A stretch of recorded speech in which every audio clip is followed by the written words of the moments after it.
what I'm most proud of at being part of Laika is that we're telling stories that are a little bit different. What excites me about film is that you have the opportunity to tell any kind of story, particularly in animation where there are no boundaries. And I think what we do here is that we tell our own stories. We have a unique perspective. We make movies that maybe other people wouldn't make. And I find that very exciting because there really is no limit to the kind of stories that we can tell here.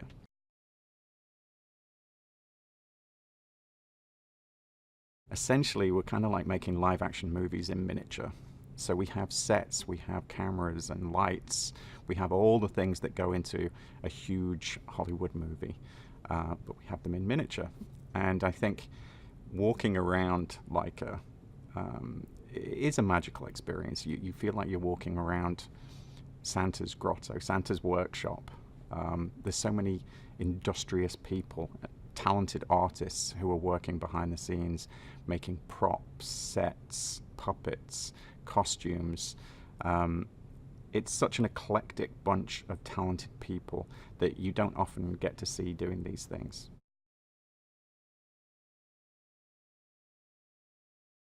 I love animation in all its forms, every type of animation. And I think there is a place for it all. There is a place for the kind of crazy Tex Avery, Warner Brothers inspired stuff, and there's a place for the musicals, and there's a place for the fairy tales, and there's a place for everything. I love it all. I would happily drink it all in. I think what's great is that we have our own voice. We're not necessarily chasing the last big success in animation. We are telling stories that are unique. And sometimes they're challenging stories, but I think that was always what excited me most about animation when I was younger. It was the stories that maybe pushed the boundaries a little or challenged you to think. And that's always been a rich tradition of folklore and fairy tale. You're telling stories to kids, to families, and you're asking them to think a little bit about where they fit into the world.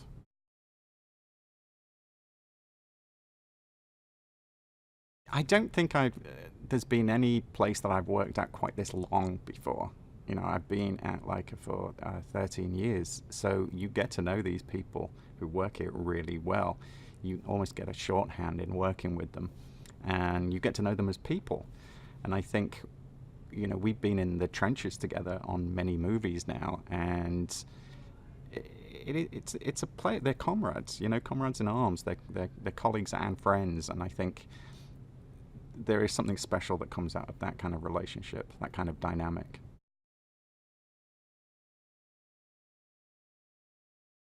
When we first started on Coraline, this kind of movie wasn't being made that much. I mean, it's still not compared to like CG movies, although it has had something of a resurgence.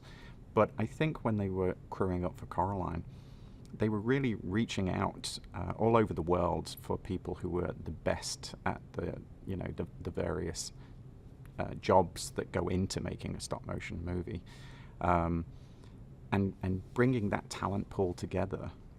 You know, that I think that was instrumental to the quality of the movies that we ended up making, because you bring all these innovators together and they're going to continue to innovate, and you know, bounce ideas off each other.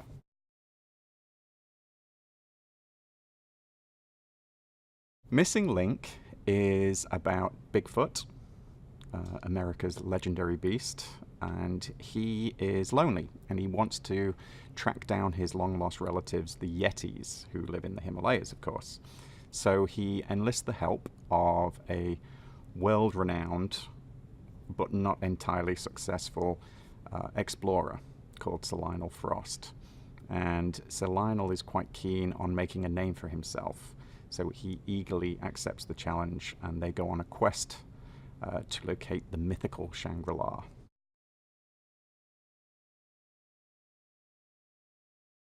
The stuff that I really like is when you have characters communicating and the comedy that comes out of a dynamic relationship. And I think what I was aiming for with Link and Sir Lionel was kind of like an odd couple, um, that kind of planes, trains, and automobiles dynamic. And I often think of Link as kind of like John Candy as an ape, you know. But it was also that double act, you know. It was the Sherlock Holmes and his very hairy Watson. And I think finding just the humor that comes out of character rather than gags is the stuff that I really like, because it makes you chuckle, but it also makes you identify with the characters. It makes you like them a little bit more.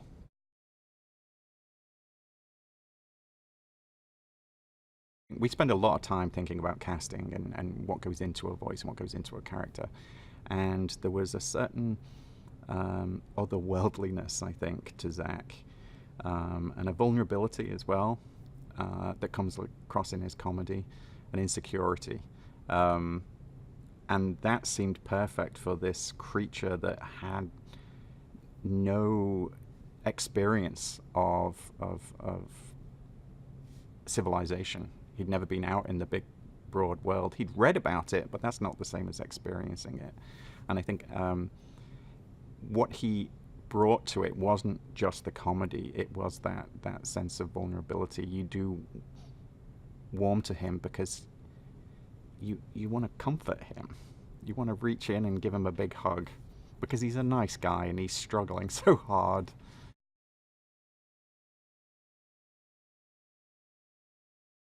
In the movie, I wanted a strong female character, but that had her own part to play in this dynamic.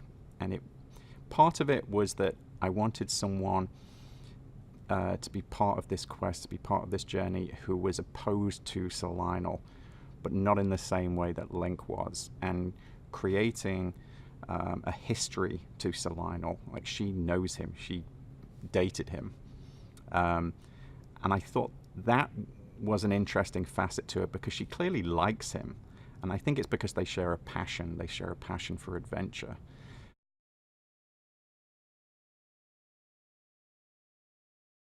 You know, it's set in Victorian times, and Sir Lionel spends most of the movie bemoaning how people don't accept him. And he's like a rich white guy, and she's an immigrant, and she's a widow. And, you know, at one point he even says to her, you can't possibly understand what I'm going through. And I liked that she had her own reasons for feeling like an outsider, like Link and Lionel do.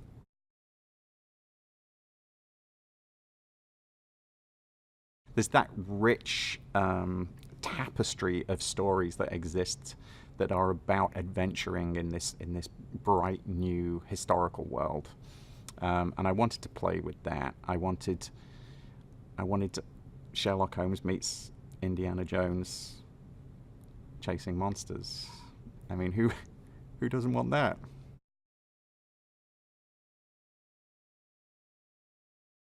Man. Part of the reason I set it at the turn of the 19th century was because the world was just starting to open up. It was an exciting time. All these new exotic places were becoming more accessible, and certainly becoming more apparent in popular culture.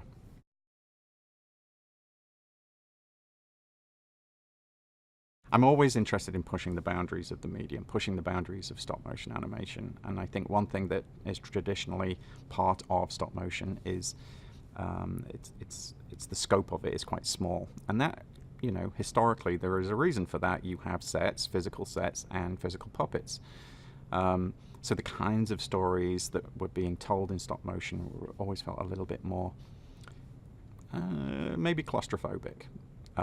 That world has since opened out, and certainly the kind of hybridization of the medium that we do here, using a lot of digital effects, it really meant that we could take what's special about stop motion, which is, you know, real light on real objects, but open up the canvas, knock down the walls.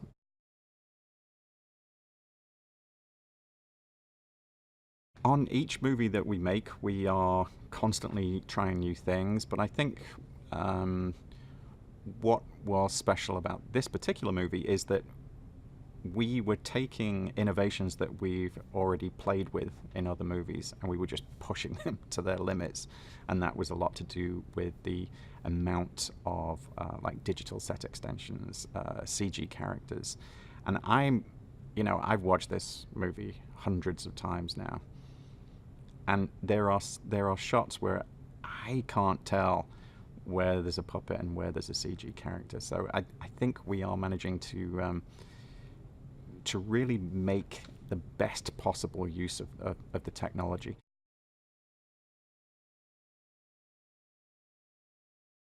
I think the facial animation on this movie is incredibly successful. We really pushed it as far as we could, and I think we've come up with nuanced and complex character performances in the facial animation like nothing we've seen before.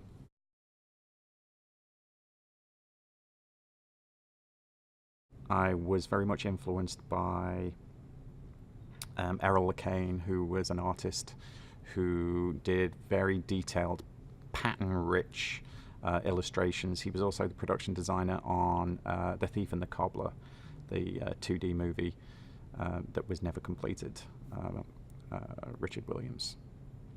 So there was that. There was National Geographic. There was all these influences that came together. 101 Dalmatians, the Disney movie, which had a really bold, graphic look that I thought lent itself well to the Victorian setting here.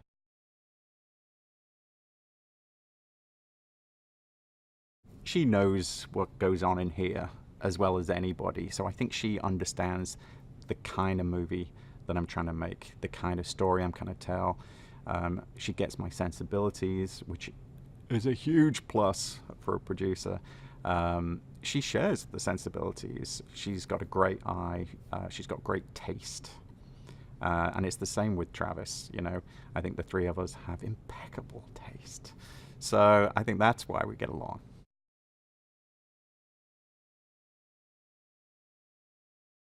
There are those movies that you watch when you're a kid that just stay with you. And for me, it was Raiders of the Lost Ark, and it was the Star Wars movies, and it was certain animated movies. But they were those movies who, when I left the theater, I knew I wanted to make films. And I think that's what I want. I want to take kids to this exciting, huge, colorful world that will thrill them and make them laugh and make them fall in love with the characters and walk out the cinema and all want to work in animation.